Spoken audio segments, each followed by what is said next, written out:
tardes, soy Dokucho Villalba y este es el canal de la comunidad budista Soto Zen, emitiendo desde el templo Zen Luz Serena.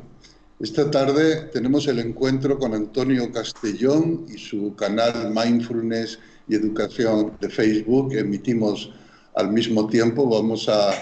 Repetimos el encuentro que tuvimos hace 2 semanas, que nos dejó muy buen sabor de boca a los dos. Así que espero que disfrutéis del encuentro de esta tarde, que tiene como tema central la autocompasión. Antonio, buenas tardes, ¿cómo estás? Pues encantado de nuevo de poder compartir contigo esta tarde y todo el aprendizaje que nos va a dejar sin lugar a dudas. Y además en una tarde tan especial, ¿no? Porque aquí estamos con la lluvia y voy a estar escuchándote a ti y la mayoría de nuestros amigos también escuchándote a ti y escuchando la lluvia al mismo tiempo, lo cual yo creo que es un doble regalo, ¿no? Qué bueno, porque aquí también está lloviendo de hace varios días ya, está el campo y el monte completamente verde. Vamos a tener una primavera que va a explotar dentro de unos días, así que todo resulta propicio para que empecemos esta tarde. Pues la verdad es que esta tarde tenemos un tema que para mí, bajo mi punto de vista, es fundamental, ¿no? En este alivio del sufrimiento que buscamos a través de la enseñanza. E incluso casi bajo mi punto de vista, hasta por encima de todo lo que es la gestión de las emociones, ¿no? Que es algo tan importante, porque digamos que una vez que conseguimos una relación sana de alguna manera con nosotros mismos, la cantidad de emociones aflictivas que hay que gestionar es mucho menor. Este es el segundo encuentro que hacemos con Dokucho. La verdad es que esto es una maravilla. El poder tenerte aquí de nuevo es una suerte un regalo, ¿no? Que nos hace nuevamente el universo. En el canal ya hemos tocado varias veces el tema de la compasión, hay grabado algunas sesiones, pero el hecho de poder trabajarlo contigo, pues como siempre digo, es un regalo porque nos lleva a la fuente realmente, ¿no? Entonces, no sé si te parece que que entremos en materia o les vamos dando un poquito de tiempo a los compañeros que vayan entrando. A ver, aquí. Siempre podrá volver a verlo después. De acuerdo. Pues te voy a hacer una pregunta que nos hacemos muchas veces, ¿no? Todas las personas, y es que ¿por qué nos tratamos tan mal? Esa es una buena pregunta. De hecho, cuando los maestros orientales, japoneses, tibetanos o indios empezaron a venir a Occidente, una de las cosas que más les sorprendía era el bajo nivel de autoestima que, que encontraban en Occidente, ¿no? Sería interesante investigar en profundidad, pero yo creo que una de las razones se encuentra en el hecho de que somos herederos de una tradición, vamos a llamarle judeocristiana, ¿no? Que tiene en el sentimiento de culpa un punto muy importante, ¿no? La culpa, el yo pecador, es algo que ha estado muy extendido durante siglos y pues se deja ver todavía en nuestra estructura de carácter, aunque nuestras sociedades modernas sean, por lo menos aparentemente, laicas y aconfesionales, pero la huella del sentimiento de culpa y también la huella impresionante de una tradición que nos ha dicho que por el hecho de nacer somos pecadores, ¿no? Que nacemos con un pecado original y que se transmite de padres a hijos por el mero hecho de nacer, ¿no? Fíjate que en contraste con esto, en la tradición budista se habla siempre de la pureza de nuestra naturaleza original y la práctica budista, de alguna forma, a través de la meditación, consiste en liberarse de las falsas representaciones del yo, entre ellas del yo mm, cargado de sentimiento de culpa, para realizar la pureza original. La pureza que podemos ver en los niños, en las niñas recién nacidos, ¿no? Son seres de una pureza impresionante, pero que después la cultura y también el heredero del sentimiento de culpa, que es, por ejemplo, la autoexplotación, ahora está muy extendido esa autoexigencia tan grande que hace que nos convirtamos en nuestros principales explotadores, ¿no? Y es una forma de condena también, una forma de condenarse por ese sentimiento interno de que hay algo malo en nosotros. Hay un pecado, hay un error, hay una falla, hay una carencia y tenemos que hacer algo para redimirnos de eso. Y en el mundo moderno pues lo hacemos a través de la hiperactividad, a través de la autoexplotación, ¿no? Y entonces pues yo creo que esta es una de las razones, seguramente no es la única, pero es una importante. Pues a colación de esto, yo más adelante quiero preguntarte específicamente, ¿no? Y que hablemos un poquito sobre el perfeccionismo y la autoexigencia, ¿no? Pero has tocado un tema que yo te he escuchado, ¿no? Nombrar con una definición que me ha encantado, ¿no? Y es sobre la palabra pecado. De dónde viene la palabra pecado?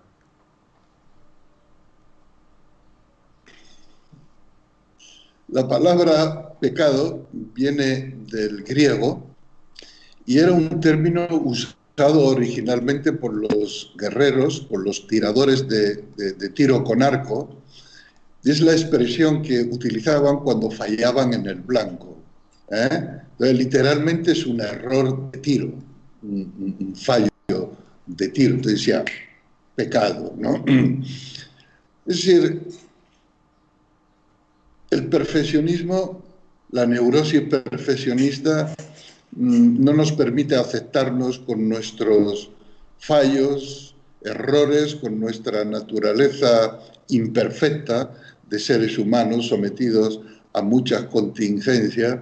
Y quiera que no, el camino de la vida es un camino de acierto-error. Vamos tanteando cuál es el camino, cuál es la mejor manera de vivir, la mejor manera de relacionarnos con nosotros mismos y con los demás. Y a veces cometemos errores, obviamente, ¿no? Pero estos errores deben ser considerados solo como fallos en el tiro, un error que puedes corregir y es a base de errores como finalmente el arquero consigue tocar el blanco y alcanzar el blanco. Nosotros nuestra vida también a base de equivocarnos, y por aquí no, por aquí sí, por aquí no, por aquí sí, vamos encontrando nuestro camino. Y eso es algo absolutamente normal y natural. De hecho, uno de los elementos importantes en el cultivo de la autocompasión, como la desarrolla Christine Neff, es el de aceptar nuestra humanidad compartida, ¿no? Todos los seres humanos tenemos defectos, nos equivocamos, tenemos momentos bajos, cometemos errores de apreciación, de percepción y de acción, y no somos los únicos que nos equivocamos, ¿no? O que cometemos errores, sino que eso es algo universal, forma parte de nuestra condición humana. Así que el pecado debe ser considerado simplemente como un error de cálculo, un error de tiro que puede ser corregido y se puede encontrar la buena forma. Además, yo creo que lo que acabas de decir, pues, digamos, algo que deberíamos de tener muy claro, ¿no? Que toda la vida es un aprendizaje, incluso el cómo tratarnos a nosotros mismos, ¿no?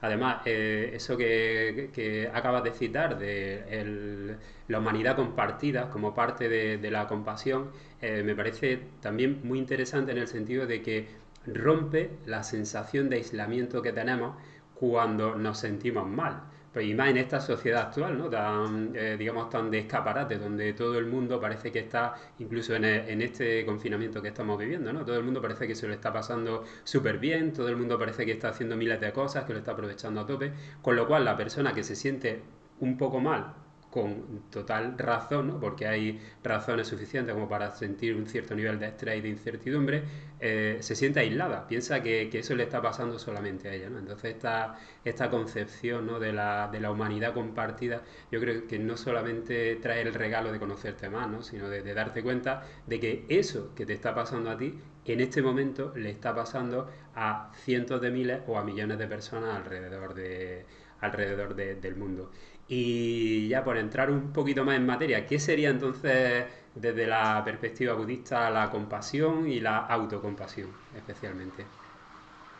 La compasión es un sentimiento profundamente humano, basado en la empatía. La empatía es la capacidad de sintonizar con el estado emocional, con el estado del otro, ¿no? Es una cualidad de resonancia, de apertura. Y la empatía se convierte en compasión cuando el otro está experimentando alguna dificultad o está experimentando alguna forma de dolor y sufrimiento. Entonces la compasión es una especialización, una particularidad de la empatía. Y compasión es sentirse conmovido uno mismo por el dolor y el sufrimiento del otro y con la voluntad, y esto es muy importante, la voluntad de hacer todo lo que esté en la mano de uno, lo que uno pueda buenamente, para ayudar a la otra persona a liberarse del dolor y del sufrimiento. Es decir, la compasión exige, en primer lugar, la capacidad de empatía, porque si no es por la empatía no puedes sentir lo que está sintiendo el otro, ¿no? Implica una empatía que no es solo una simpatía en los estados de buen rollo, de buenas emociones positivas, ¿no?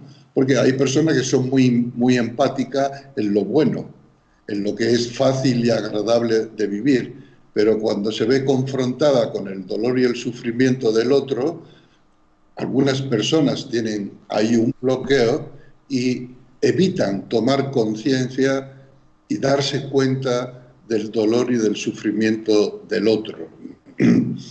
Y en segundo lugar, esa es la capacidad de darse cuenta del dolor y del sufrimiento del otro. Y en tercer lugar está la voluntad, la intención de hacer todo lo que está en la mano de uno para ayudarle a liberarse del sufrimiento. Pues si esto es la compasión, la autocompasión es lo mismo, pero aplicado a uno mismo, a una misma. La autocompasión es exactamente lo mismo que la compasión, solo que amplía el círculo y lo incluye a uno mismo.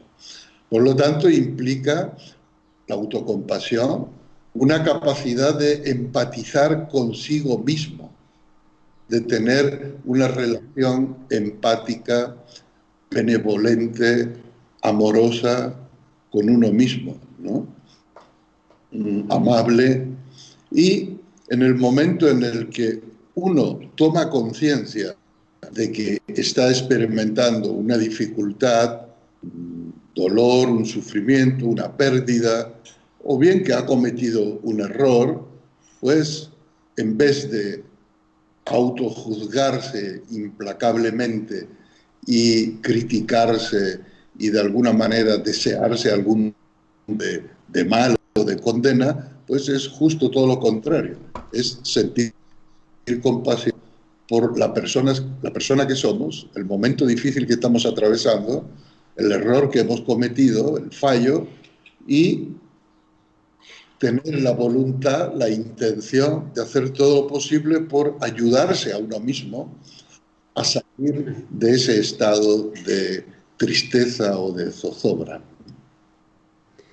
Esto realmente es lo que luego veremos un poquito más adelante, que hablaremos sobre los cómo, ¿no? Porque digamos que esa intención, ¿no? de sentirte bien, pues es algo que de un modo intuitivo pues todos sentimos, ¿no? Pero un poco luego viene la dificultad del cómo llevarlo a la práctica, ¿no? En el día a día. Hay un punto que has tocado, ¿no? Y para mí es fundamental también, ¿no? Y es como podemos tener relaciones muy agradables con determinadas personas que cuando hay un cierto sufrimiento nos retraemos, ¿no? Y muchas veces digamos que lo que hay no es una mala intención sino una evitación del dolor, ¿no? Una evitación de ese malestar, lo que se llama el distrés empático, ¿no? Es decir, que a lo mejor un ser querido que le está pasando mal y tú lo pasas tan mal viéndolo a él que al final es que no vas a ayudarlo de lo mal que lo pasas, ¿no? Y muchas veces con nosotros mismos también nos ocurre igual, ¿no? Sentimos ahí un dolor que tratamos de evitar y de hecho yo creo que ahí es donde nacen muchísimas de las patologías y muchísimos de los problemas que tenemos en nuestra vida, ¿no? De esa evitación del dolor. Y yo escuché una definición una vez que me encantó de autocompasión y de compasión, ¿no? Que era una respuesta amorosa al dolor. Es decir, el cómo ante una expresión de sufrimiento, ya sea de otra persona o tuyo propio, y aquí es donde yo creo que está lo importante, ¿no? Una expresión de sufrimiento de uno mismo, desarrollar una respuesta que sea la que daríamos a una persona que queremos realmente. Es decir, no empezar con la autoexigencia, con el látigo y no hacer estrategias para no sentir tampoco ese dolor, ¿no? Que yo creo que las personas somos especialistas en cómo evitar y cómo estar sorteando todo aquello que nos produce incomodidad, ¿no? Y más en esta sociedad del bienestar.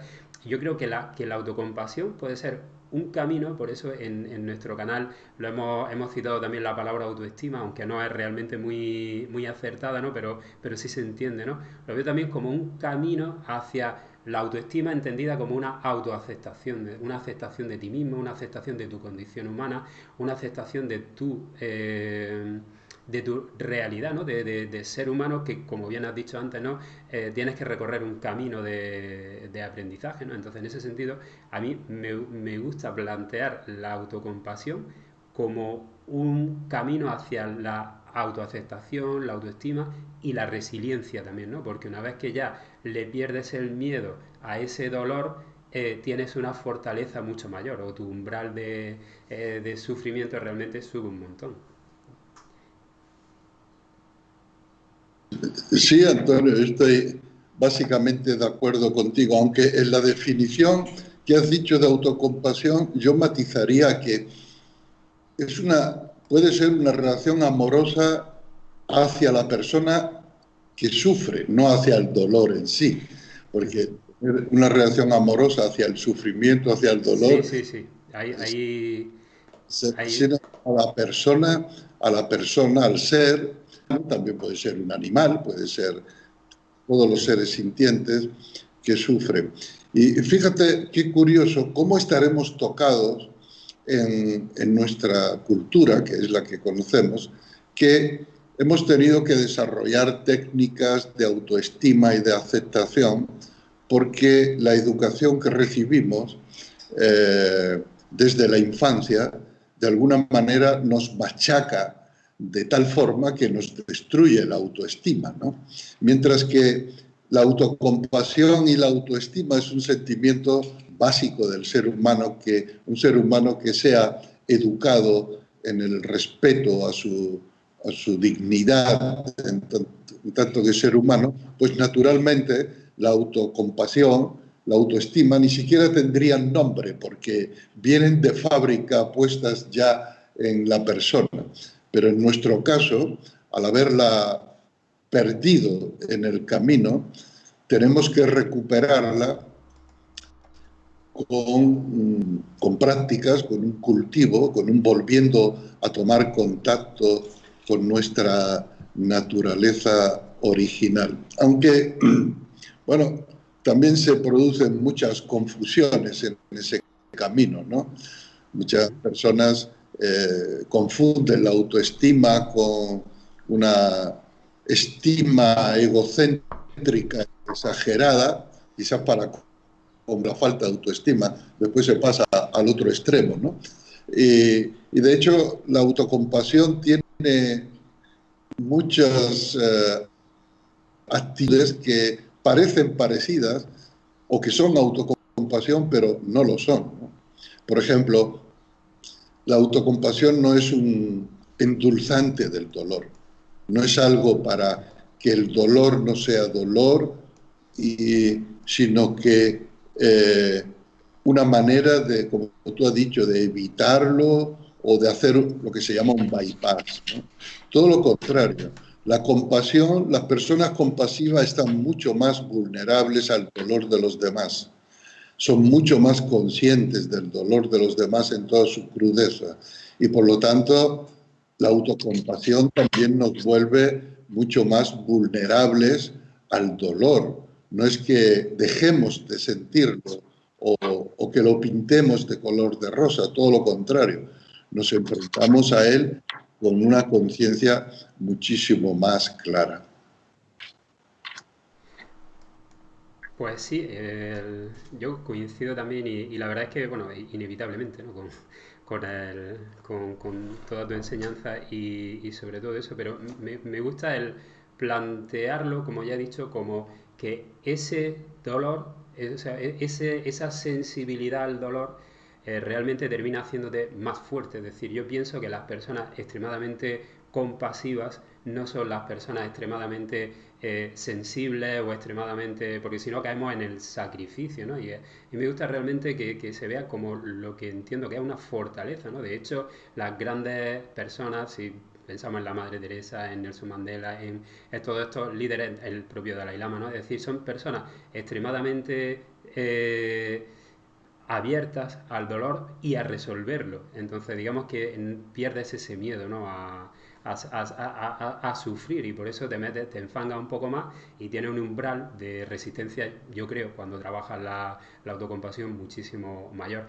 Y también quiero que nos comenten, ¿no? Porque muchas veces confundimos la autocompasión, que ya, como bien has dicho, no es endulzar el dolor, no es sentir lástima o pena. Yo creo que todo esto ya, como lo hemos visto en otras sesiones y en la comunidad Sotocena, es algo que habláis constantemente, no hace falta aclararlo, ¿no? Pero por si acaso, ¿no?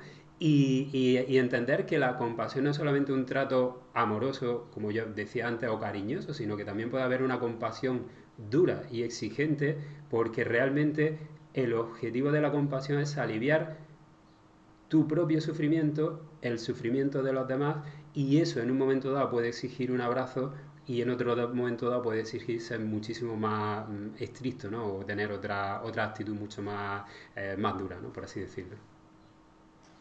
Así es, Antonio. Por eso es importante distinguir entre autocompasión y autoindulgencia, ¿no? Autoindulgencia. Cuando uno es autoindulgente, lo que trata es de darse gusto, de darse permiso, como dicen, me voy a dar permiso, que es una expresión muy usada ahora, para compensar de alguna forma el dolor. Y no es conmiseración, autoconmiseración, no es el ay, pobre de mí, no es autolamentación, ¿no? Porque de lo que se trata es de tener la voluntad y la determinación de liberarse del dolor y del sufrimiento. Y para eso no de regodearse en él, ¿no? No de enfangarse en el dolor y en el sufrimiento. Y para liberarse de un dolor, de una situación dolorosa, del sufrimiento, de un error, uno tiene que investigar cuáles son sus causas, de dónde viene este dolor y este sufrimiento, qué es lo que me hace sufrir. Entonces implica una autoindagación y una y un trabajar sobre sí mismo para transformar, erradicar las semillas que han provocado el dolor y el sufrimiento. Entonces es importante no confundirlo con la autoindulgencia ni con la autoconmiseración o autolástima, ¿no? La autocompasión es exigente en el sentido de que tienes que poner en acción tu voluntad y tu inteligencia para superar el dolor y el sufrimiento. Claro, y entender que no es una nueva obligación tampoco, es decir, que no es ahora el tener la obligación de tratarte bien, ¿no? Sino como, porque si no ahora se empiezan emociones secundarias, ahora estoy triste, no soy capaz de salir de mi tristeza y me enfado conmigo también porque no consigo salir de esa tristeza, ¿no? Realmente, pues como bien decía antes al principio, lo ha dejado muy claro, esta humanidad compartida nos hace ver que todo nuestro camino por aquí es un aprendizaje constante, ¿no? Y que es un autodescubrimiento que Mindfulness nos puede ayudar a ello. Quiero aprovechar en un segundo para saludar a todas las personas que nos están viendo del canal Mindfulness Educación y también de la comunidad Sotocen, porque hoy somos el doble, hoy estamos, digamos, hermanando nuestras comunidades, las personas que quieren crecer, ¿no? Y la verdad es que eso es algo extraordinario. También os recuerdo que podéis dejar preguntas para DocuShow y que en la parte final pues trataremos de responder todas las que podamos. Y se entiende, vosotros trabajáis la compasión, la autocompasión desde la perspectiva de Christine Neff, ¿no? Que tiene tres elementos fundamentales que ya hemos citado uno, ¿no? Esta humanidad compartida, este darte cuenta de que eres un ser humano y de que te pasan las cosas que les pasan a los seres humanos, ¿no? Y que el sufrimiento es natural, digamos, el equivocarse también es natural. Siempre y cuando pues, vaya acompañado, entiendo yo, ¿no? De una intención de crecimiento y de no estar siempre dando cabezazos en la misma pared. Y además hay otros dos elementos que sería el mindfulness o la atención plena, el darte cuenta de lo que está ocurriendo y la amabilidad contigo mismo. ¿Y qué nos puedes decir aquí? ¿Qué puede aportar la meditación a estos componentes? Perdona, es que cada vez le tengo que dar el micrófono cuando Sí, hablo y desconectarlo cuando hablas tú para que no se... Y entonces a veces se me olvida. Eh, la meditación también puede ser considerada por algunos como una herramienta disciplinaria, por ejemplo, la meditación Zen, que suele ser bastante estricta, ¿no? y muy precisa en la forma, en la actitud, pero algunos pueden enfocarla como una forma de mortificación, ¿no? de autosacrificio o de condena de alguna manera, ¿no? Porque sobre todo al principio, cuando uno está trabajando en la postura corporal, en los retiros intensivos, duele el cuerpo, se suele pasar mal. Entonces ahí aparece muchas veces la actitud del samurái, del guerrero, del que tiene que autodisciplinarse, pero en esa actitud falta la amabilidad con uno mismo, ¿no? La meditación es una manera de ser amable consigo mismo, es una manera de hacerse íntimo con las sensaciones, con el cuerpo, con las emociones, porque la amabilidad, el amor, implica conocimiento. No se puede amar lo que no se conoce y no se puede conocer lo que no se ama, se dice, ¿no? Y la meditación es una forma de conocerse a sí mismo y es una forma de amarse a sí mismo también. Entonces la amabilidad consigo mismo quiere decir que no siempre vamos a ser perfectos, no siempre nos va a salir todo bien, no somos superwoman ni superman y aún así, pues somos la persona que tenemos más cerca de nosotros mismos y la mejor manera de relacionarnos con nosotros mismos es a través de la amabilidad. Pero claro, la amabilidad no implica tampoco una actitud de, ¿cómo decir?, una actitud de condescendencia con uno mismo, ¿no? Exacto. De capricho, es decir, si soy amable conmigo mismo, me voy a dejar hacer todo lo que me dé la gana, todo lo que quiera, todo lo que me apetezca en el momento. No, eso sería autoindulgencia, ¿no?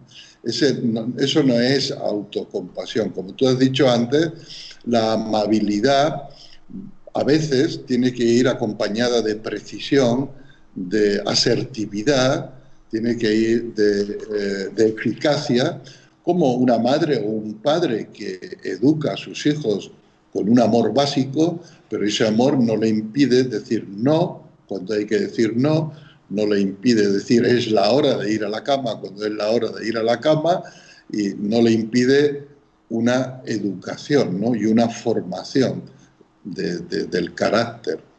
Entonces, la amabilidad con uno mismo en ese sentido es importante, y en la meditación es una forma de desarrollar y de expresar esto.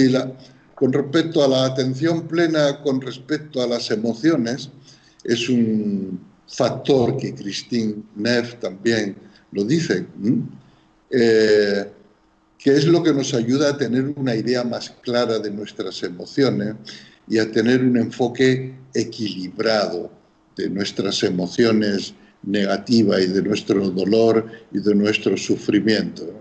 Si no es una atención autocentrada, sino que es una atención abierta, también atenta a lo que sucede a nuestro alrededor, pues, como hemos dicho antes, nos damos cuenta de que nuestro dolor y nuestro sufrimiento no son los únicos del mundo, no somos la única persona que sufre en el mundo.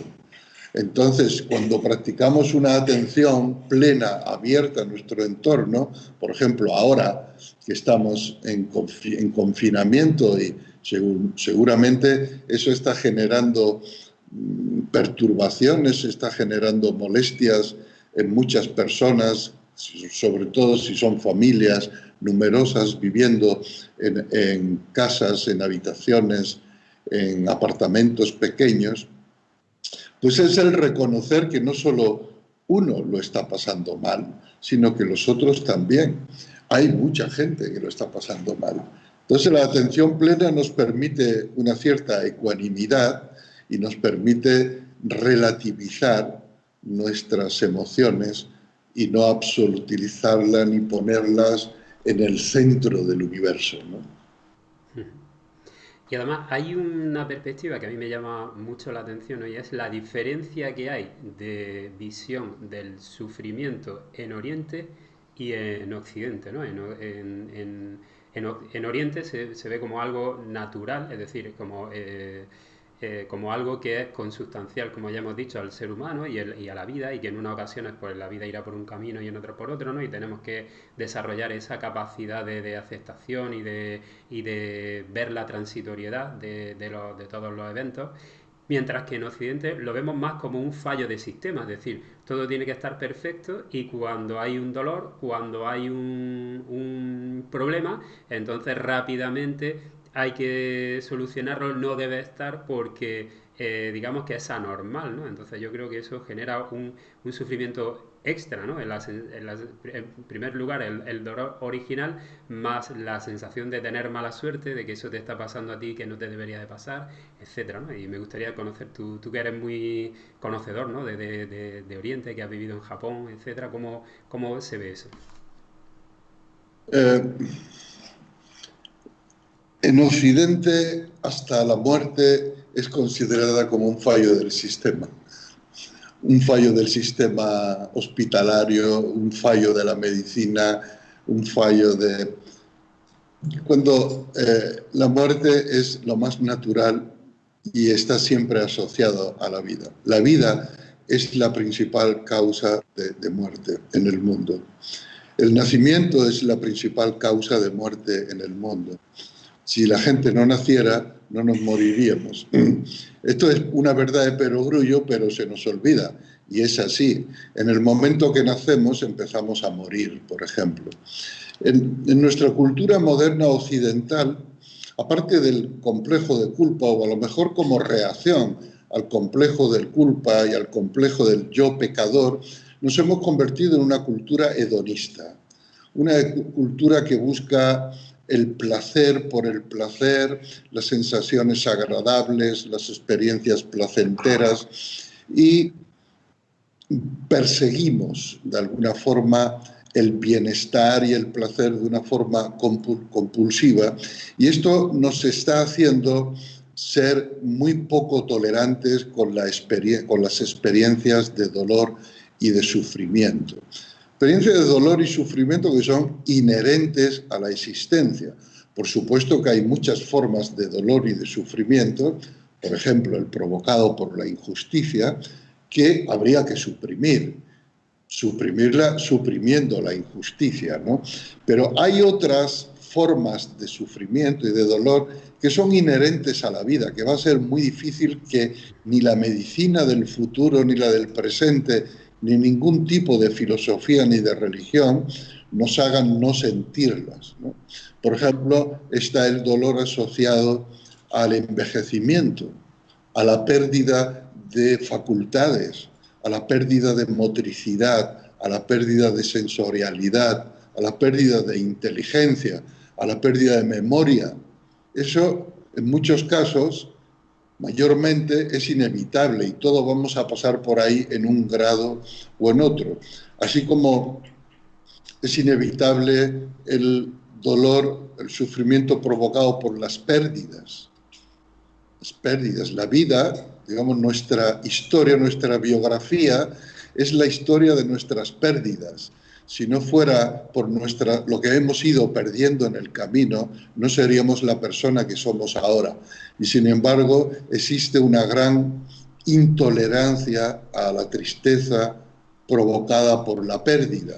Pero la tristeza provocada por una pérdida es natural, es algo completamente natural. Así que tenemos la idea de que podemos construir una Arcadia feliz en este mundo de una forma, desde una óptica materialista, en la que vamos a erradicar toda forma de dolor y sufrimiento y vamos a estar siempre bebiendo Coca-Cola y con una sonrisa Coca-Cola, que es la chispa de la vida. Vamos a estar todos continuamente viviendo la chispa de la vida, ¿no?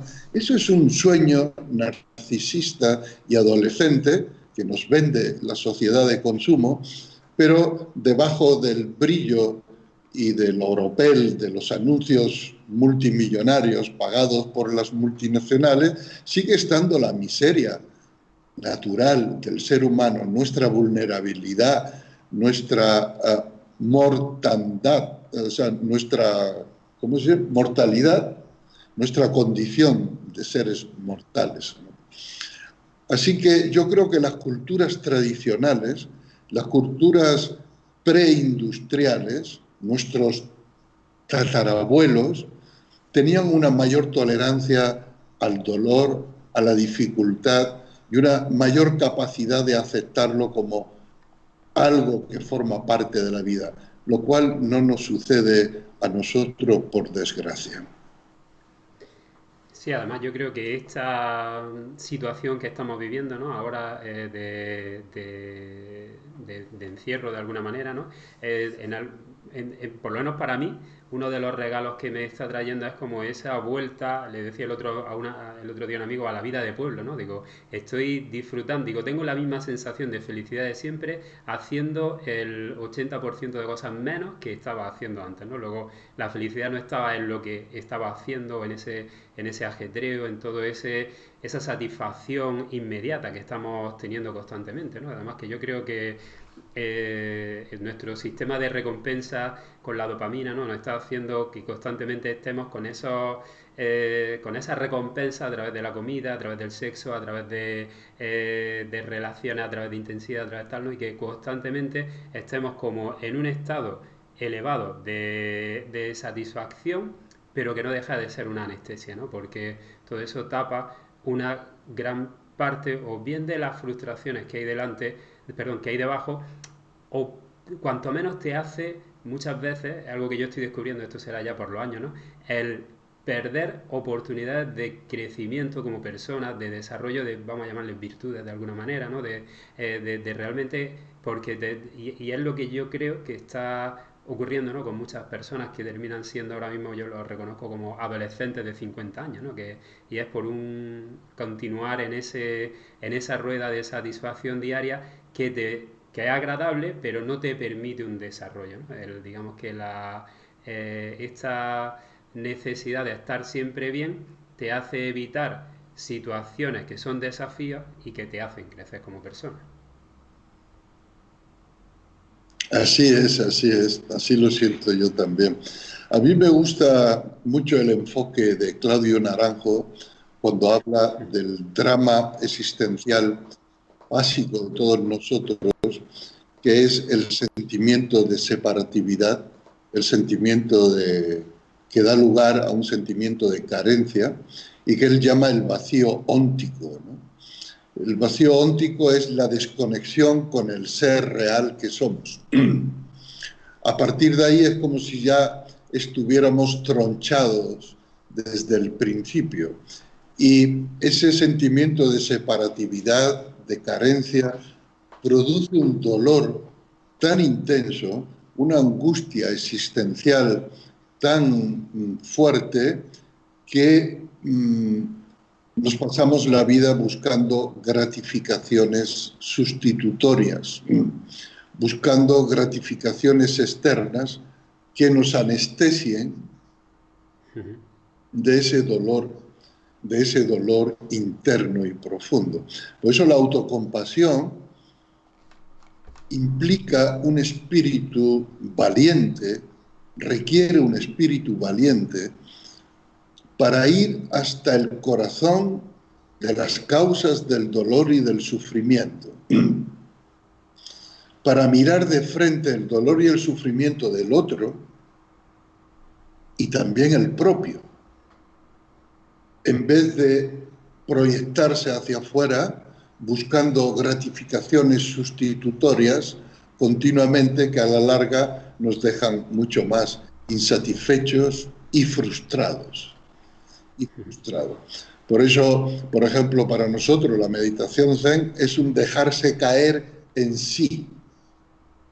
Algunos creen que meditar es buscar la iluminación o buscar un estado espiritual trascendente o buscar a un Buda exterior. No, meditar es dejarse caer en sí, es volver a casa, volver a la propia naturaleza y hacerse íntimo con la respiración, con el cuerpo, con el metabolismo de este organismo, con las emociones que sentimos. Y la autocompasión implica en este sentido un camino heroico, que es el de atravesar las dificultades hasta llegar al núcleo, al fondo de la madriguera del conejo blanco, donde está la causa última de nuestro dolor y sufrimiento. Pues aunque te quiero adelantar una pregunta antes de que pase Maya, pero la veo muy interesante porque creo que puede aclarar, ¿no? Algunas cuestiones. Nos dice Lola que dice, soy yo la que no puedo perdonarme, entonces supongo que no me quiero. Dicen que si tú no te quieres no puedes querer, sin embargo simpatizo demasiado y hago lo que por mí no haría para aliviar el dolor de otro. Entonces, yo quiero, porque muchas veces en estas charlas, ¿no? Pues tratamos de lanzar mensajes que lleguen, pero se pueden malinterpretar, ¿no? Y esto pues es algo que está apareciendo, ¿no? En algunas de ellas, ¿no? El mensaje de si tú no te quieres, no puedes querer a los demás. Realmente, la relación que tú tengas contigo mismo va a condicionar la relación que tienes con el mundo de un modo inevitable, ¿no? Pero no creo o sea, creo que es eso de si por no quererte tú no puedes querer a los demás es una simplificación demasiado grande, ¿no? Y su pregunta sería, eh, no sé si en el alivio del otro encuentro mi alivio, ¿no? Entonces, pues nada, me gustaría que comentase algo de esto, ¿no? De, sobre todo de cómo la relación que tenemos con nosotros mismos, que va a mejorar mucho a través de la autocompasión, va a influir en la relación que tenemos con los demás y en cómo nos ven los demás y también el ver cómo el alivio de los demás nos pueden favorecer a nosotros. Aunque bueno, te he hecho varias preguntas, todo ha sido un poco embrollo, pero Ahora yo sé sí, que tú vamos a, tienes capacidad suficiente para, a lo que vas. para responder lo que veas adecuado. Mira, a mí me gusta cuando tocamos la autocompasión en nuestras clases de MBTV, de mindfulness basado en la tradición budista. Me gusta empezar por la frase del Dalai Lama, que dice, para que alguien pueda desarrollar una genuina compasión hacia los demás, primero necesita tener una base sobre la que cultivar esa compasión, una base. Esa base es la capacidad de conectar con los propios sentimientos, con el cuidado de uno mismo y de procurar el propio bienestar. El cuidado de los demás requiere y presupone el cuidado de uno mismo. Yo creo que este es el sentido de la compasión y de la autocompasión. No se puede sentir compasión por los demás y no sentirla por uno mismo. Si es eso lo que se siente, eso no es compasión. En psicología se le llama amor compensatorio de culpa. Aparentemente se parece a la benevolencia porque uno hace algo bueno por los demás, pero en realidad lo que impulsa eso es un sentimiento de culpa personal y esa acción bondadosa hacia el otro es vivida como una especie de redención de la propia culpa. Con lo cual, en realidad, no estás amando al otro o pensando en el bien del otro, sino que estás pensando en tu propia redención, ¿no? Yo no creo que se pueda amar a otro si uno no se ama a sí mismo. Uno ama al otro de la forma en la que es capaz de amarse a sí mismo. Y a la inversa, uno se ama a sí mismo en la medida en la que es capaz de amar al otro, ¿no? Compasión y autocompasión es el mismo sentimiento. No son dos sentimientos distintos. No son dos especialidades distintas. Cuando uno está en un estado de compasión, eso incluye a los otros y a uno mismo por igual. Entonces, ojo a esto. Amor compensatorio de culpa.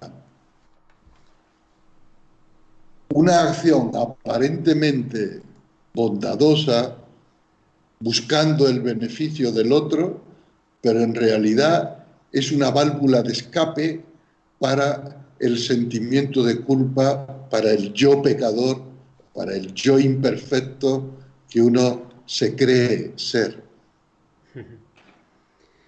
Claro, yo creo que también muchas veces estamos, digamos, en esta simplificación mental que hacemos muchas veces, ¿no? Estamos muchísimo más cerca de querernos, ¿no? De tener una relación sana con nosotros mismos de lo que creemos, ¿no? Es decir, muchas veces estamos contándonos historias, contándonos relatos que no son tan reales, ¿no? Es decir, y yo creo que muchas veces las personas están muchísimo más cerca de la felicidad de lo que piensan, ¿no? Y que es simplemente un pequeño ajuste lo que le hace falta y que en ocasiones pues se puede estar dando ese amor compensatorio para aliviar el sentimiento de culpa y en otras ocasiones es que la persona realmente tiene una relación, quiere a los demás de un modo sano, ¿no? Pero se cuenta unas películas que la distorsiona todo de alguna manera. Y ya te quiero preguntar, bueno, en mi opinión, que también puedes rebatirla, ¿no? Y ya podemos pasar a darle alguna herramienta a nuestros amigos, porque claro, todo esto que es súper interesante, todo el mensaje en sí, ¿no? Pero luego el llevarlo a la práctica es un poco más, a lo mejor no tan inmediato como parece. Entonces, ¿qué nos puedes aconsejar en este sentido?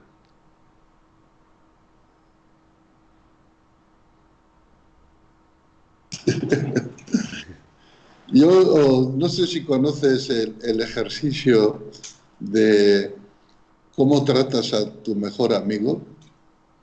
¿Lo conoces? Conozco variantes, pero bueno, tú cuéntala ¿Te y... parece que hagamos el ejercicio y tengamos una experiencia práctica con todas las personas que están escuchándonos y viéndonos? Perfecto. Y después pasamos a hacer algunas preguntas ya desde los dos canales. Esto nos va a llevar unos minutos y requiere pues una cierta capacidad de introspección de las personas que nos estáis escuchando. Es un ejercicio que desarrolla Christine Neff también y se llama ¿Cómo tratas a tu mejor amigo? Entonces, vamos a hacer una introspección inicial. Vamos a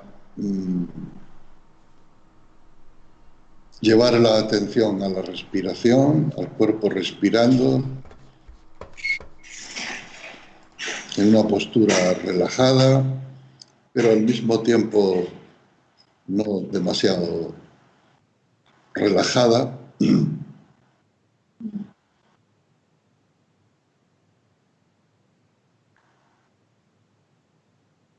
Toma contacto con tu inspiración, con tu expiración, suelta las tensiones corporales, tomando conciencia de ellas.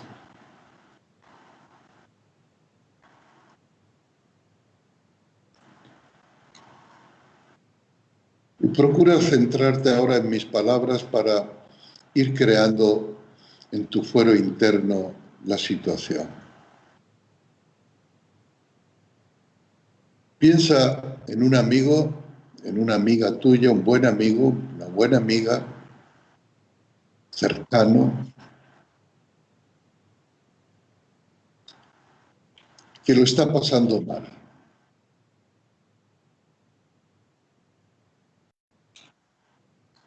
Puede ser un sufrimiento provocado por una pérdida, una pareja, una separación, un divorcio, una muerte. Puede ser una quiebra empresarial, puede ser un error que le haya cambiado la vida a mal.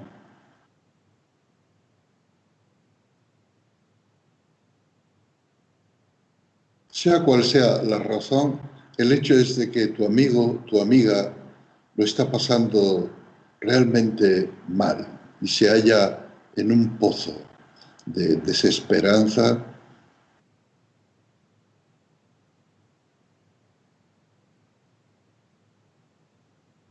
de autocrítica, de pérdida de ilusión. ¿Qué le dirías? ¿Cómo te acercarías? ¿Con qué actitud y qué palabras le dirías a tu mejor amigo, a tu mejor amiga? Hazlo como si lo tuvieras presente ahora, aunque sea en silencio. O si lo quieres escribir, puedes escribirlo también.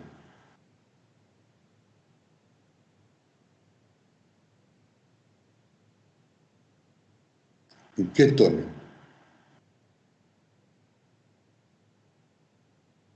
¿Desde qué actitud?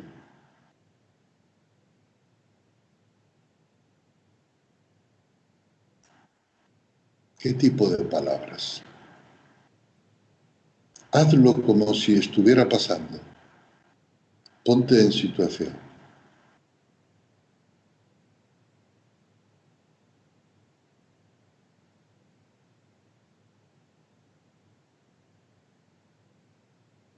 Ahora me gustaría que lo compartieras a través del chat, tanto en el canal YouTube de la comunidad como en el canal de Facebook.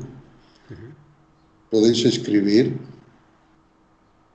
qué le diríais a un buen amigo, a una buena amiga que lo está pasando mal. ¿Cómo os acercaríais a ella?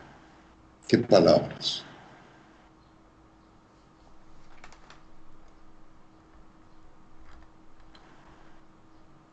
Es importante que lo escribáis, por favor. Si no todos, al menos algunos. Porque vamos a leer, sin decir los nombres, pero vamos a leer lo que estáis escribiendo. ¿Hay alguien? Sí. Alguien dice, estamos en el mismo barco. Otra persona dice, te acompaño, te veo, estoy aquí. ¿Tú oyes? Mm, Un poco bajo, la verdad, no se oye bien. Vale. Si quieres, puedes repetirlo tú, puedes repetir lo que te dicen. Te acompaño, te veo, estoy aquí para vos, admiro tu valor para entrar en el dolor, no estás solo. Sí. Pues aquí hay palabras tan bonitas como, es que no paran de escribir y se mueve esto mucho. Eh, Desde la tranquilidad, ánimo, seguro que todo va a ir bien. Lucha por ti y por tu familia, pues sabrás por qué eres fuerte. ¿Cómo te sientes? Cuéntame lo que necesites. Respira profundamente, siéntete, siente tu corazón y sabes que estoy aquí contigo. Te escucho, aquí estoy. Lamento mucho lo que te sucede, estoy aquí contigo. En tu sufrimiento me gustaría aliviarte. Todo esto pasará, adelante, tú siempre has sido luchadora y varios más, pero todos ya se empiezan a repetir. ¿Algunos más a que aporte algo nuevo, Noelia? Alguien pregunta, ¿cómo te encuentras? ¿Te puedo ayudar en algo? Otra persona dice, te veo, te siento, me conduelo. ¿Veis? En general son sentimientos de apoyo incondicional, de ayuda, de ánimo, de puedes contar conmigo, estoy a tu lado para lo que necesites. ¿Mm? Eso es una reacción empática, es una reacción compasiva, amorosa. Pero ahora vamos a hacer la segunda parte del ejercicio. Muchas gracias por vuestra colaboración. Ahora voy a pedir también vuestra colaboración para la segunda parte. Tratad de tomar conciencia de la respiración, llevad vuestra atención al cuerpo, a la respiración, podéis cerrar los ojos, un ejercicio de introspección. Y ahora trae a tu mente algún momento en el que te hayas sentido muy mal contigo mismo. Un momento en el que hayas estado pasando una gran dificultad, un gran dolor, también por una pérdida de un ser querido, por un abandono, por un divorcio, porque te has quedado en paro y no encuentras trabajo, porque has alcanzado cierta edad y todavía no has tenido un hijo o no has podido comprar tu propia casa y te sientes fracasada, fracasado por un mal negocio que no supiste ver y que te ha dejado en la ruina, por una mala palabra que en un momento dijiste a alguien querido, sea cual sea la causa, una situación en la que tú realmente te sientes muy mal, muy tocada, muy afectada, en un estado de desesperanza, de tristeza.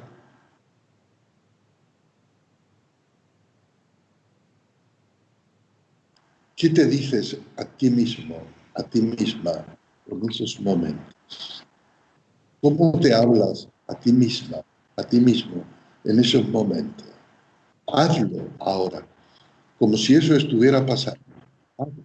pronuncia las palabras que te has dicho en el pasado o que te dirías si te encontraras en una situación así. Escríbelo si quieres. Escríbelo en el chat. Escríbelo en cualquiera de los dos chats. ¿Cómo te tratas a ti mismo, a ti misma, cuando estás caído en lo más bajo?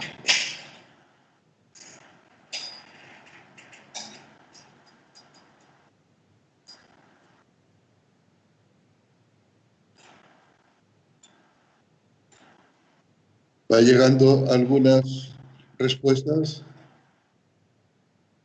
Pelín, nuestro canal va con un pelín de retraso y supongo que enseguida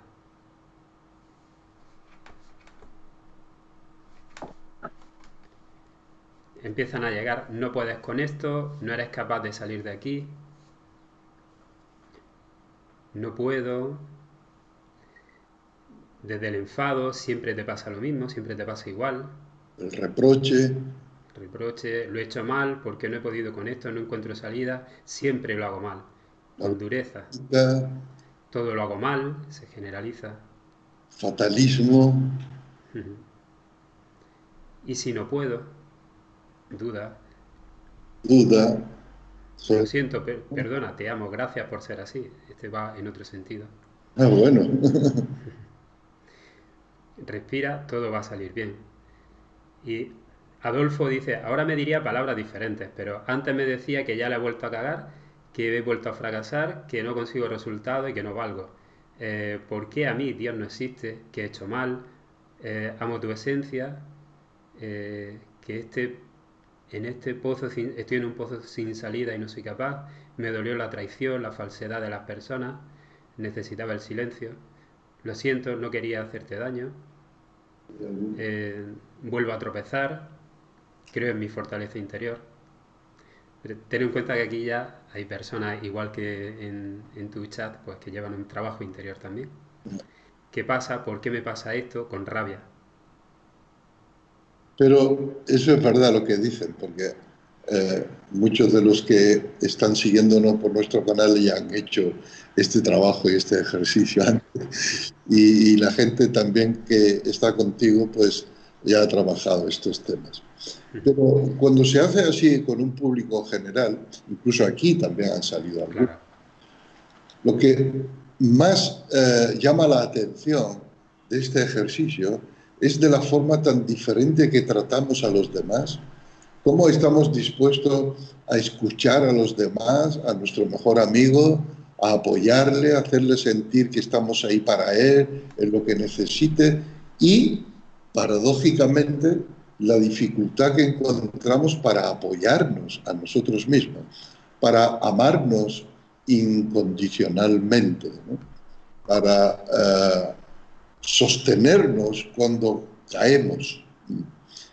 Y eso es evidente, se hace evidente, pues lo que podríamos llamar falta de amor propio, en el sentido real y profundo, o falta de autoestima, o falta de autocompasión hacia sí mismo. Entonces, el reto sería tratarnos a nosotros mismos como tratamos a nuestro mejor amigo. Tratarnos a nosotros mismos como tratamos a nuestro mejor amigo, a la persona que más queremos, a la persona que más admiramos. Dice, ¿y cómo se hace esto? ¿No? claro, esa es la cuestión.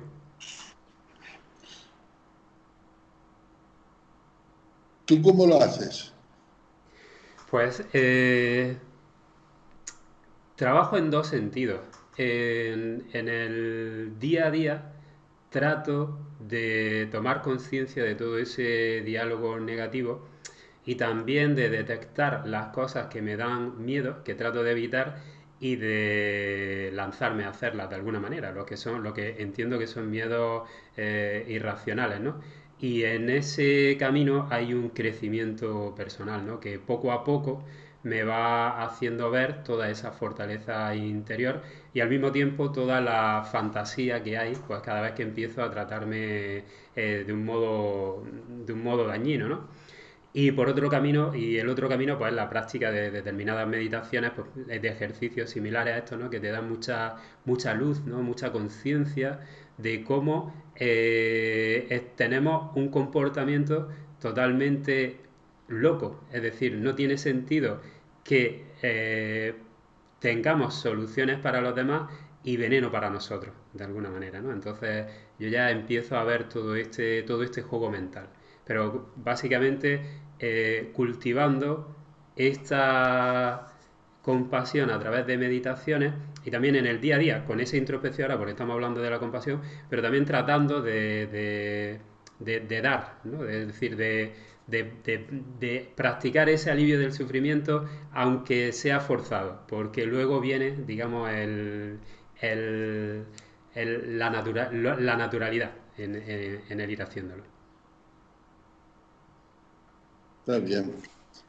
A mí me gusta enfocarlo desde el punto de vista eh, de la inocencia, ¿no? Porque en el fondo uno se trata mal a sí mismo porque tiene una mala imagen de sí mismo. La mala imagen de un ser imperfecto, impuro, pecador, demasiado gordo, demasiado delgado, demasiado alto, demasiado bajo, con tetas demasiado grandes o demasiado pequeñas.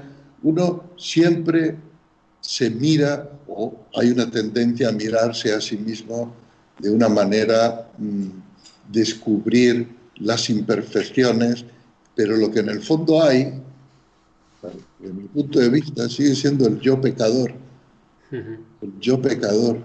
El yo pecador es el yo que ha hecho algo muy malo, Sí, muy, sí. muy malo, un pecado muy malo.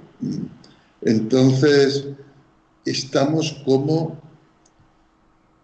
con miedo al juicio de los demás,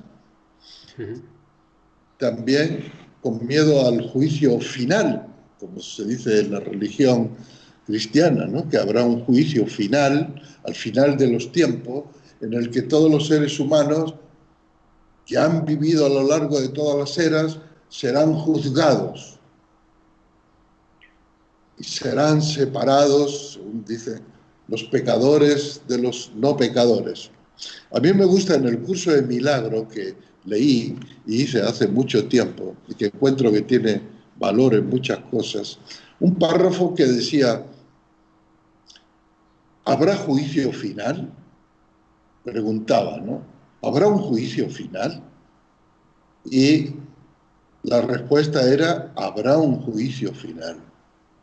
Y cuando llegue el día del juicio final, Dios, en toda su omnipotencia, declarará la inocencia universal de todos los seres humanos. Y ese será su juicio.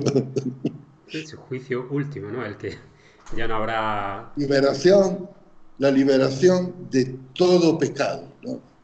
Entonces, trabajarse ese yo pecador que ahora adopta otras formas, porque ya muchos no son religiosos, ya no creen en los dogmas de la iglesia, no van a la iglesia, etcétera. Pero aunque eso sea así, en las estructuras emocionales profundas seguimos teniendo esa impronta que nos han dejado marcado a fuego en nuestra educación y en nuestra infancia. Sí, yo creo eso, que la infancia, lo que absorbemos de la infancia, en la infancia, ¿no? Que en esta sociedad pues nos hacen con el tema de las notas en el colegio, con el tema de tener unos estándares constantemente, etcétera, ¿no? Es como este es otro tema fascinante, ¿no? El del amor incondicional. Nos hacen creer o de alguna manera interpretamos, porque la relación que tienen normalmente los padres con los hijos, y más ahora que soy padre, ¿no? Es totalmente lo mejor para ellos, totalmente inocente y sincera de bienestar, de lo mejor para ellos, ¿no? Pero de alguna manera interpretamos cuando somos pequeños que valemos en cuanto a nuestros resultados, en cuanto a lo que producimos, en cuanto a los logros, y claro, nunca hay un logro suficiente, siempre hay un algo que falta, ¿no? Y constantemente estamos reproduciendo ese patrón de comparación, no ya con los demás, sino con un yo ideal que hemos creado, que es totalmente, como dice la palabra, ideal, es decir, una idea. Y me gustaría también hacer una reflexión, ¿no? También sobre cuando hacemos referencia, ¿no? A las religiones, tanto al budismo, al cristianismo. Yo veo que es una pena, ¿no? Que nos hayamos alejado mucho de las raíces, ¿no? Y que muchas veces, yo por ejemplo, cuando descubrí el budismo, para mí fue una sorpresa entender que había algo que parecía una religión que se preocupaba de mi bienestar, ¿no? Mientras que todo el mensaje que había recibido por parte de la iglesia en la que estaba hasta ese momento, pues era un poco más este pecado y que comentamos antes, ¿no? Sin embargo, cuando he profundizado en el estudio ya también del cristianismo y de lo que es la figura de Cristo y todo, me he dado cuenta de que realmente el mensaje es muy similar, que lo que hay es la tergiversación o la distorsión de lo que llega al pueblo llano, por así decirlo, ¿no? O de lo que cuando se simplifica ese mensaje, ¿no?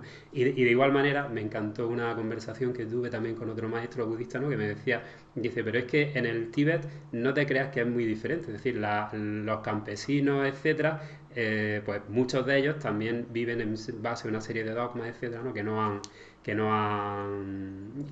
han desarrollado porque no están yendo a una profundidad, ¿no? Digamos, de conocimiento. Y esto pues, lo digo sobre todo pues por si hay alguna persona que pueda ver siguiéndonos, ¿no? Que piense que igual estamos hablando con ligereza, ¿no? Sobre religiones, ¿no? Y que en absoluto. Y no sé, ¿te parece que pasemos a alguna pregunta o algo? Venga, Sí, vamos a las preguntas. pues, pues comenzamos con tu canal, por ejemplo. Vamos a ver, ¿hay alguna pregunta por aquí? Alguna hay. Dice José Roca, ¿por qué no asumir el dolor personal como tal? ¿No es la autocompasión una huida? ¿De qué?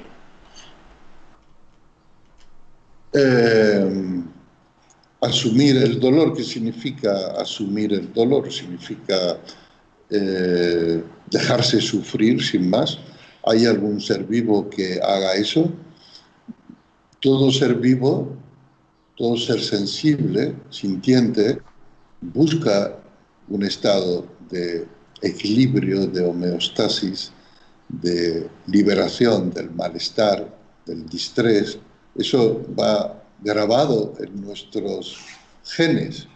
Entonces, es normal que cuando se encuentra alguien con una experiencia de dolor y sufrimiento, quiera liberarse de ello.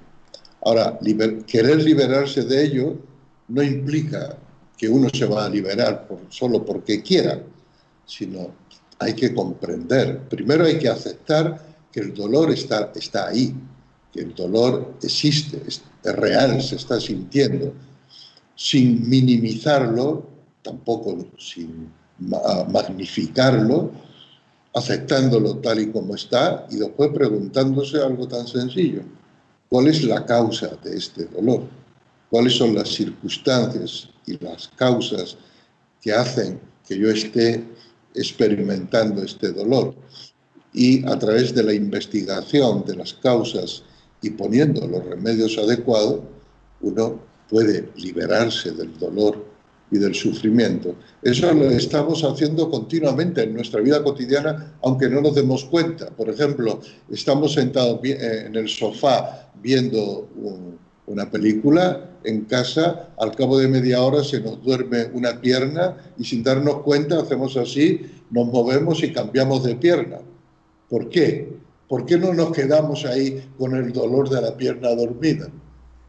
No tiene ningún sentido, porque uno quiere estar en un estado de bienestar natural, de confort, y cada vez que nos sentimos molestos por algo, tratamos de cambiar la circunstancia para evitar, para resolver esa molestia. Así que autocompasión es querer lo mejor para uno mismo, es quererse a sí mismo en un estado libre de dolor y de sufrimiento. No creo que eso sea una, como he dicho, una huida.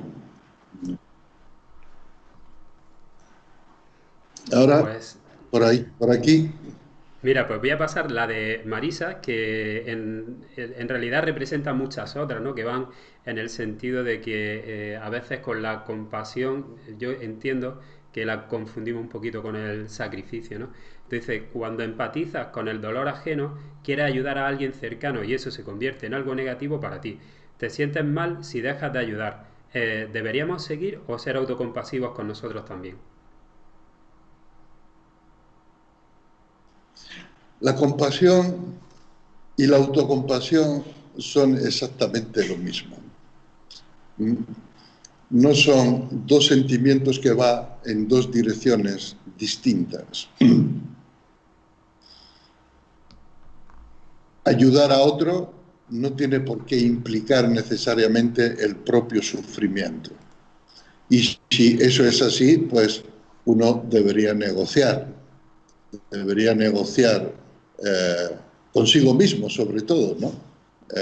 Hasta qué punto, ¿no?, debe apoyar, ayudar al otro generando sufrimiento a sí mismo. Pero hay muchas formas de ayudar a otro que no necesariamente implica dañarse a sí mismo. Y ahí es donde tenemos que encontrar con sabiduría, con discernimiento, una vía del medio, la vía del equilibrio y del punto medio. A veces, por ejemplo, uno debe hacer algo para autoprotegerse que otro va a considerar como doloroso. La vida es una negociación continua. Entonces uno tiene que ver con eso. También tiene que ver si es un dolor real o es simplemente el dolor provocado por una frustración. Por ejemplo, en una pareja, uno tiene claro que lo quiere dejar y siente que lo mejor para él, para ella, es dejar a la pareja. Pero sabe que eso a la otra pareja le va a hacer daño y le va a hacer sufrir, ¿no? Pero uno tampoco puede hacerse cargo del sufrimiento de los demás completamente. Cada uno debe hacerse cargo de su propio dolor y sufrimiento, ¿no? Entonces no hay que confundir la compasión con el sacrificio de sí. Es posible que en un momento dado, inspirado por la compasión, uno decida hacer un sacrificio de sí. Pero bueno, eso es una opción. No es que compasión sea siempre sacrificio de sí. Exacto. A mí se me viene a la cabeza, ¿no? El caso, por ejemplo, de un hijo que tiene que cuidar de la madre renunciando a determinadas cosas como pueden ser desarrollo profesional, etcétera, ¿no? Y ahí lo que hay es un conflicto de valores, donde por un lado quiere desarrollar una opción profesional, por ejemplo, pero eso implica abandonar la madre, ¿no? Entonces yo creo que justo acabas de dar en el clavo, ¿no? Con tu última frase, ¿no? De que eh, tienes que tener un cierto conocimiento de ti mismo, clarificar tus valores y tomar decisiones en base a ellos. Y eso, en un momento dado, puede suponer un sacrificio, pero será un sacrificio consciente, como el que muchas veces hacen muchos padres por los hijos, como el que puedes hacer por una madre, por un familiar, pero no será un piloto automático en el cual tú estás siempre dando y vaciándote y finalmente necesitas ser ayudado. Pues no sé, pasamos a otra pregunta.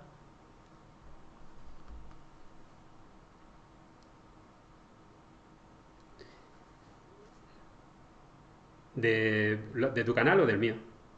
Ay, perdona, ahora toca de aquí, Sí, sí, sí. de este canal. Ángel de A Coruña pregunta, al ayudar a otro, ¿no interferimos en su karma y nos vemos afectados?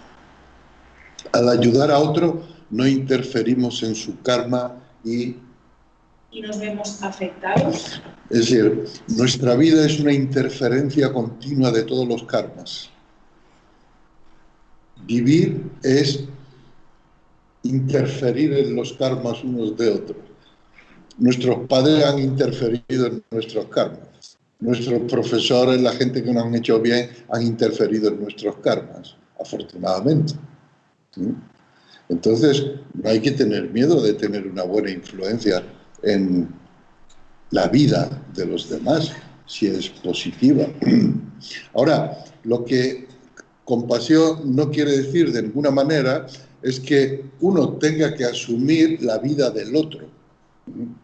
Cada uno tiene que asumir su vida. Es como decir, cada palo tiene que sostener su propia vela. Ahora, si podemos apoyarnos y ayudarnos, ¿por qué no? ¿Qué hay de malo en esto? No es una interferencia negativa. El aire, el oxígeno, interfiere continuamente en nuestro organismo con nuestras células. Interactúa. La vida es interrelación con todo lo que nos rodea. Lo importante es que esa interrelación, lo que nosotros aportamos a los demás, sea beneficioso y positivo para todos los demás. Ángel. Bien. Muy bien. Una pregunta, Antonio, para ti. Pues te voy a hacer otra pregunta, aunque la hemos respondido, pero tiene mucho que ver y yo creo que es interesante, aunque se repita, ¿no? Y dice Sofía, ¿por qué cuesta tanto creer en uno mismo? ¿Por qué no somos capaces de querernos y respetarnos a nosotros mismos?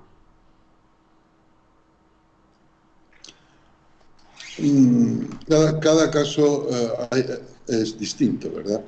Pero tal vez lo que haya en común es lo siguiente: una mala imagen de sí mismo. Una mala imagen. El yo, que es lo que consideramos el principio de identidad, lo que cada uno cree ser, no es más que una imagen mental, que muchas veces, la mayor parte de ella, no tiene ninguna relación con el ser real que somos. ¿Cómo se genera esa autoimagen mental? Pues, así como hemos sido vistos desde niños, así es como hemos aprendido a vernos a nosotros mismos. Nuestra propia autoimagen es una introyección de la imagen que nos han reflejado nuestros padres, nuestros educadores, nuestra sociedad. Todo eso ha contribuido a que tengamos esa autoimagen mental. Y es ahí donde hay que trabajar, en darse cuenta de que una autoimagen dañina de sí mismo, crítica, en la que, según la cual nos cuesta trabajo creer, amarnos y soportarnos a nosotros mismos, es una imagen distorsionada, es una imagen falsa que puede ser cambiada, que puede ser transformada. Pues a través de las terapias, a través del trabajo del crecimiento personal, ¿verdad? A través del trabajo de la meditación, de mindfulness, de atención plena. Todo eso nos va dando una conciencia cada vez más real del ser real que somos, de manera que no nos quedemos atados a falsas representaciones mentales de sí. Ya. Pues sí, volvemos al yo ideal, ¿no? A ese relato que nos contamos constantemente. Pues nosotros tenemos aquí preguntas como para estar hasta las 8 de la tarde, pero yo creo que tú tenías tarea ahora. A las 6:30 tenemos que parar. Mira a ver si hay alguna por este canal. Antonio, le pregunto a Noelia. Saulo nos pregunta, Saulo de Madrid. Saulo. En Zacena, al observar nuestro proceso mental autocompasivo, ¿no estamos en cierto modo disolviéndolo? Al contemplar, Al observar nuestro proceso mental autocompasivo, ¿no estamos en cierto modo disolviéndolo? ¿disolviendo qué? No entiendo muy bien tu pregunta, Saulo. Observar el proceso autocompasivo se disuelve, no lo entiendo bien. Se va insulcando. No lo entiendo bien. ¿Alguna otra pregunta por aquí? Pues, Acláralo. bueno, pues vamos a cerrar, si te parece, con una última, que aunque se sale un poquito de la compasión y estuvimos hablando la semana pasada, pero yo creo que puede dar también un poco de luz también, ¿no?, a cómo funciona todo este trabajo. Y nos dice María Robles que como practicante de la... Bueno, se resume la pregunta en: ¿cree que el hecho de que mindfulness se intenta hacer como lo... claro, que al simplificar mindfulness para la mentalidad occidental, está adoleciendo del contexto ético-cognitivo, ¿no?, que comentabas en la semana anterior? De alguna manera que si basta solo con la meditación o es algo más, ¿no? Necesita un contexto. Bien, volvemos al tema del anterior. Por supuesto, todo necesita un contexto. Las cosas son lo que son en función del contexto. No solo la meditación, sino cualquier otra cosa, ¿no? Porque las cosas, las personas, somos lo que somos en nuestra relación con el contexto. Entonces, el convertir una técnica milenaria de despertar quiero decir de realización de la verdadera naturaleza de la realidad, y por ello de la liberación de gran parte del dolor y del sufrimiento que experimentamos los seres humanos, de convertir eso en una aspirina para calmar los síntomas del estrés, de la angustia, de la inquietud, hay una diferencia muy grande. Hay una diferencia muy grande. Ahora, ¿está bien que haya aspirinas? Por supuesto que sí. Por supuesto que sí. Una persona en un momento dado que tiene un dolor de cabeza terrible o un dolor de otra cosa terrible, en ese momento lo importante es aliviar ese dolor. Y después vamos a ver de dónde viene ese dolor, ¿no? Si es recurrente. Entonces, pero lo que no se puede es solo querer curar con aspirina. Es un paliativo momentáneo para una situación puntual. Pero después necesitamos herramientas de indagación, de diagnóstico, de comprensión, que es la meditación profunda. Es decir, la meditación budista de la que viene la meditación mindfulness no es solo lo que se enseña en la meditación mindfulness. Por ejemplo, la atención a la respiración es solo la puerta de entrada. Es como entrar en el océano y mojarse hasta las rodillas y decir, ya conozco lo que es el océano, ya sé lo que es la meditación. No, queda mucho océano por explorar, ¿no? Pero claro, es una práctica de meditación que requiere ya dedicación, requiere tiempo, requiere intención, y va más al medio y al largo plazo. Porque no es como una medicina sintomática que se ocupa solo de aliviar o camuflar los síntomas, que en parte en eso se está convirtiendo ciertos acercamientos de mindfulness en la actualidad. Entonces, el contexto en el que la atención plena, entendiendo atención plena ahora como la cualidad de enfocar la atención sobre algo, el contexto es muy importante, muy, muy importante. Y es lo que marca, de hecho, en la tradición budista, que algo pueda ser considerado atención plena correcta o atención plena incorrecta.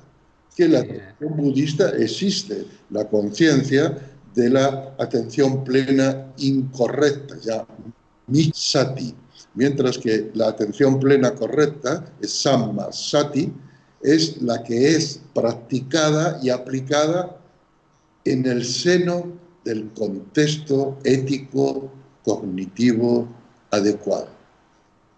Claro, lo que llaman la atención pura y la atención plena. Uh-huh. Pues estamos ya al límite y yo creo que tenemos el tiempo suficiente para despedirnos. Desde aquí me vas a permitir que me dirija a los amigos de la comunidad de Soto Zen, y la verdad es que es todo un lujazo poder compartir este espacio con vosotros. Encantado de que el maestro abra esta ventana y que nos permita, pues de alguna manera, comunicarnos, ¿no? Y tener este lazo, iba a decir virtual, pero no, es real. Es decir, ahora mismo estamos conectados. Así que muchas gracias, Dokusho, por tu tiempo, por tu generosidad y por todo lo que nos regalas. Muchas gracias a Antonio por darme esta oportunidad. Ha pasado el tiempo volando. Espero que las personas que han estado presentes hayan oído algo instructivo y algo que les pueda servir de ayuda, tanto los que te siguen a través de tu canal de Mindfulness y Educación en Facebook, como los que nos siguen a través del canal de YouTube de la comunidad budista Soto Zen. Muchas gracias a todos. Espero que tengáis una buena tarde y ojalá que podamos repetir otro encuentro de este tipo. Estoy convencido porque se han quedado muchísimas preguntas en el tintero y la verdad es que los temas de los que podemos hablar son infinitos. Te has escapado, ¿no? De hecho, la pregunta de alguna anécdota de un budista en Triana queda pendiente para la siguiente. Tú lo que quieres es que me coma el tigre. Bueno, pues nada, encantado, Dokusho. Antonio, cuídate Un mucho. placer. Hasta luego. Hasta luego. Y para nuestros amigos, antes de que esto se cierre, os